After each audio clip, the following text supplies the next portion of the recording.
bismillahi raxmaan raxiim war murtiyad kooban ayaan halkan ka soo gudbinayaa anigoo ah jaamac dabaraani afhayeenka madaxtooyada dawladda Puntland war murtiyadkuna sidan waa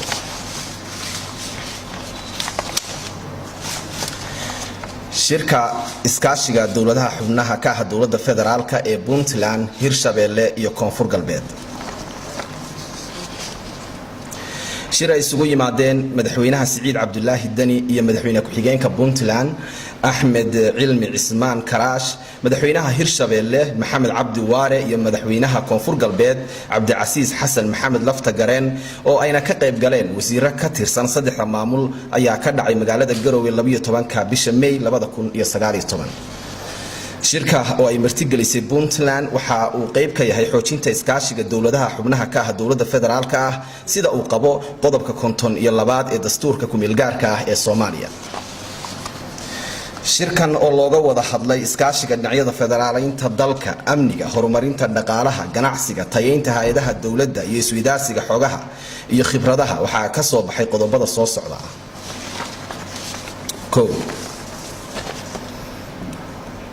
dawladaha Puntland Hirshabelle iyo Koonfur Galbeed waxa ka go'an xoojinta midnimada Soomaaliya iyo taabagelinta dawlad federaal ah oo ku dhisan dastuur cadaalad iyo sareynta sharciga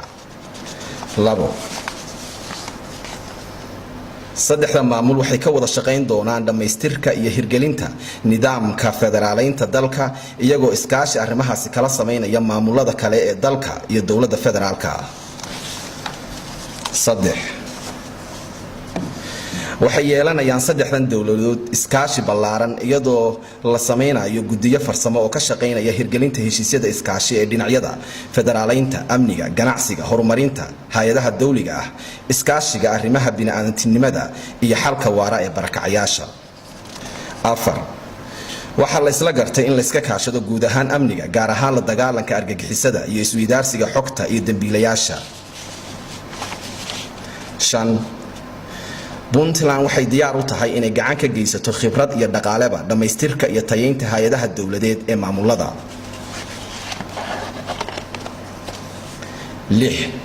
wuxuu shirku taageerayaa warmurtiyeedkii ka soo baxay golaha horumarinta qaranka ee wasiirada qorsheynta dawladda federaalka ah iyo dawladaha xubnaha ka ah kaasi oo ku soo idlaaday 7 May 2019 magaalada Garowe ugu dambeyn qodobka 7 shirku wuxuu taageeray warmurtiyeedkii iskaashiga wasaaradaha maaliyadaha ee xubnaha ka ah dawladda federaalka Soomaaliya ee soo baxay 12 May 2019 kaasi oo ay si cad uga hor yimaadeen xeerka cashuuraha dalka ee wasiirka maaliyadda dawladda federaalka Soomaaliya uu horgeeyay wada tashi la'aan baarlamaanka dawladda federaalka Soomaaliya todobada qodob ayuu warmurtiyeedku ka koobnaa aad iyo aad ba mahadsantiin DMI